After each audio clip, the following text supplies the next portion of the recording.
ایک شادی آتے ہیں کہ میں ایک جگہ گیا، کیونکہ انہوں نے پوری دنیا کی تقریباً سیر کی ہے۔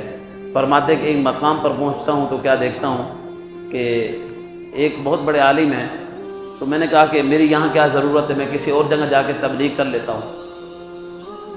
تو کہتے ہیں کہ میں نکلنے لگا تو ان کو خبر ہوئی، انہوں نے مجھے روکا، کہا کہ آپ رک جائیں، آپ سے کچھ سیکھ لیں گے۔ کہتے ہیں میں ایک دو دن رکا تو اس کا انتقال ہو گیا۔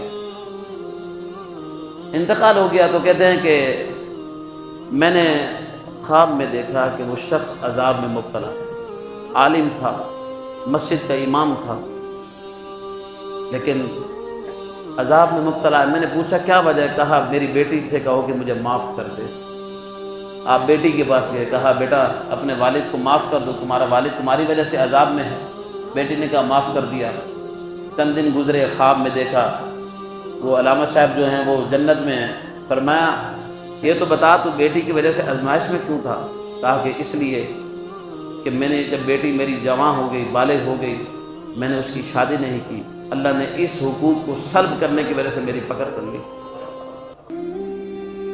تو جب شیخ سعدی سے بیٹی کی دوبارہ ملاقات ہوئی نا، تو بیٹی نے کہا تمہیں یہ پتہ ہے کہ میرا والد میرے لیے وجہ سے عذاب میں مبتلا ہے، یہ تو بتاؤ وجہ کیا ہے؟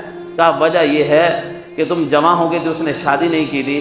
کہا کہ شیخ سعدی کاش یہ بات تم پہلے بتا دیتے، میں اپنے باپ کو کبھی بھی معاف نہ کرتی۔ بیٹیاں شرم کی وجہ سے نہیں بولتی ہیں، لیکن جوان بیٹیاں ہوں تو ان کو گھر پہ نہ بٹھائیں۔ ہم نے پچھلے جمعے ایک سخت بات کی، لوگوں کو بڑی تکلیف ہوئی، لیکن بیٹیاں کمانے کے لیے نہیں ہوتی ہیں۔ بیٹیاں جوان ہو جائیں تو ان کی شادیاں کریں۔ بعض لوگوں کو یہ لت پڑ جاتی ہے، میں ایسے کئی لوگوں کو جانتا ہوں، مجھے بات کرنے میں کسی سے ڈر نہیں ہے، لیکن خدا کے لیے جوان بیٹی گھر میں بٹھانا۔